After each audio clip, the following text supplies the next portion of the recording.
Ora, bom dia. Hoje, dia 9 de junho, a Escola Sabatina fala sobre Pedro e a Lei. Pedro foi um dos apóstolos mais próximos de Jesus, entre os primeiros escolhidos. Ele esteve presente em muitos dos principais eventos do ministério de Jesus.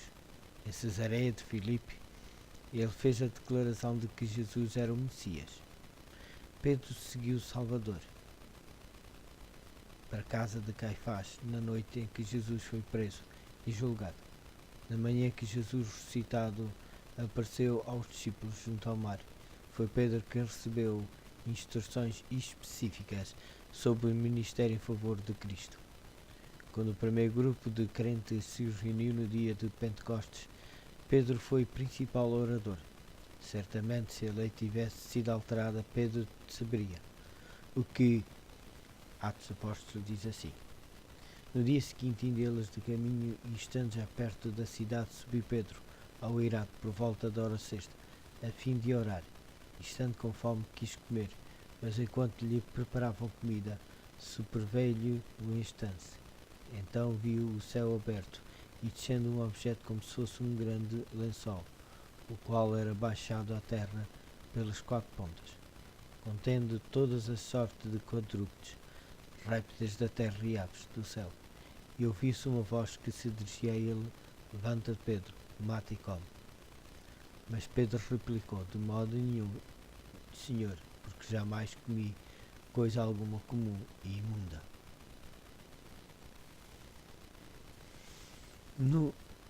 Nos diz sobre a fidelidade de Pedro à lei judaica. Depois da ascensão de Jesus, se Pedro pensava dessa maneira sobre leis relacionadas à alimentação, qual era a sua visão sobre a prioridade dos 10 mandamentos?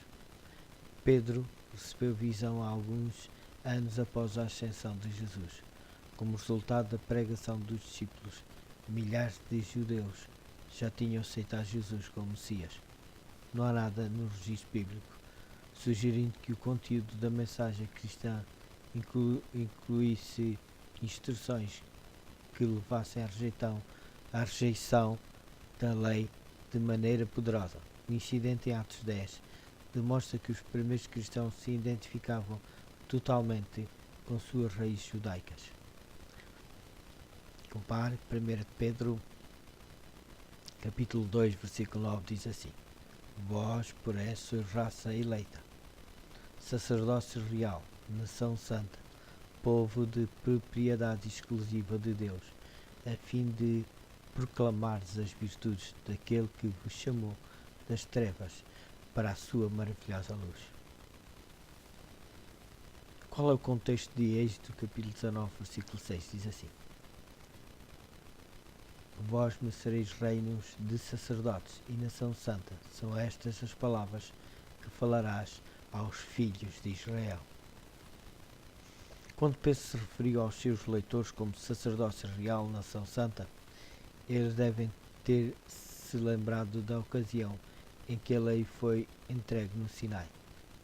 Como herdeiros de Israel, deviam continuar cumprindo os termos da aliança, revelados na lei de Deus. Então, logo depois de lembrar às pessoas a condição delas, Pedro as exortou a ter uma vida de justiça. Ela também alertou o seu público a ter cuidado com os falsos mestres que promoviam um evangelho sem lei. Lembre-se das vezes em que Pedro errou. Ainda assim, considera a graça estendida a ele. Como podemos aprender? Primeiro, estender esse tipo de graça aos outros. Segundo, aceitar a graça para nós mesmos quando erramos. Pedro e a lei.